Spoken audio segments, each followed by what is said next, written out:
नमस्कार मित्रहरू। आज तपाईहरु यो चराको चिरबिरी आवाज सुन्दै हुनुहुन्छ होला। म एउटा जंगलमा छु। मलाई एउटा प्रश्न उब्जियो कि कहिलेकाहीँ हामी सफल हुन्छौं, कहिलेकाहीँ दुखी हुन्छौं। यो सफलता र दुःखको पछाडी हाम्रो यो हात खुट्टा रगतले बनेको शरीरले मात्रै निर्धारण गर्छ अथवा यो भन्दा पर कुनै गहिरो रहस्य छ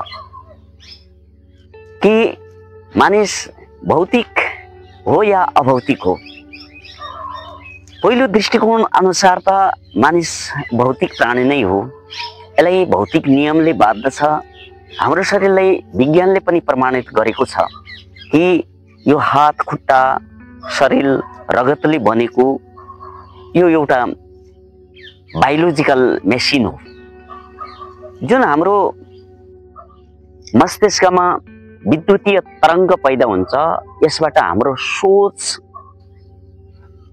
बन्दछ र हाम्रो शरीरलाई देख्न सकिन्छ, छुन सकिन्छ र नाप्न सकिन्छ।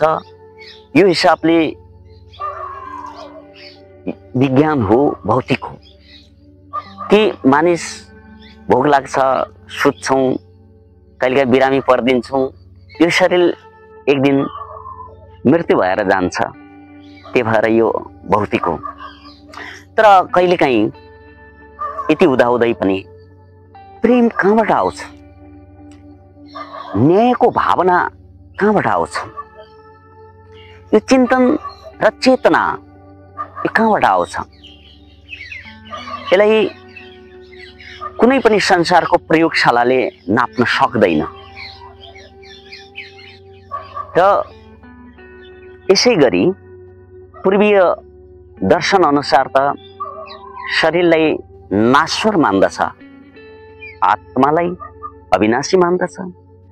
जो हाम्रो मन, भावना, आत्मा यो छ, यसलाई त कसैले पनि मापन गर्न सक्दैन अथवा भौतिक नियमले यसलाई पूर्ण व्याख्या गरिदैन। त्यस हिसाबले यो हाम्रो अभौतिक पनि छ। यो हाम्रो शरीरलाई एउटा भेहिकलको रूपमा लिन सक्छौं। यो शरीर रूपी भेहिकललाई चलाउने जो मन छ, आत्मा छ, त्यसलाई ड्राइभरको रूपमा लिन सक्छौं। हामी निष्कर्षमा यहाँ पुग्छौं कि हामी एक मात्रै होइनौं। हाम्रो भौतिक शरीर र अभौतिक जो आत्मा, भावना र मन छ,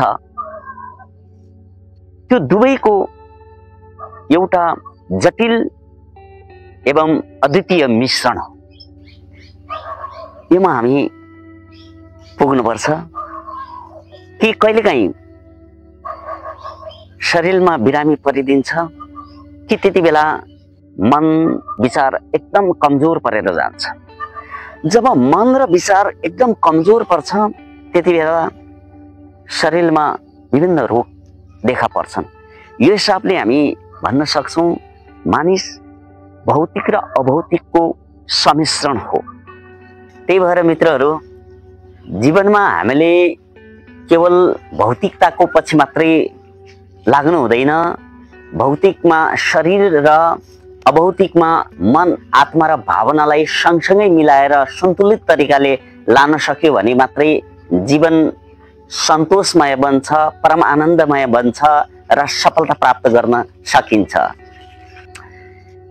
मित्रहरू, मैले यो कुरा गर्नु खोजेको कुरा के हो भने मानिस जसरी भौतिक र अभौतिकको मिश्रण हो, यसमा शरीर पनि हुन्छ, आत्मा पनि हुन्छ, मन पनि हुन्छ।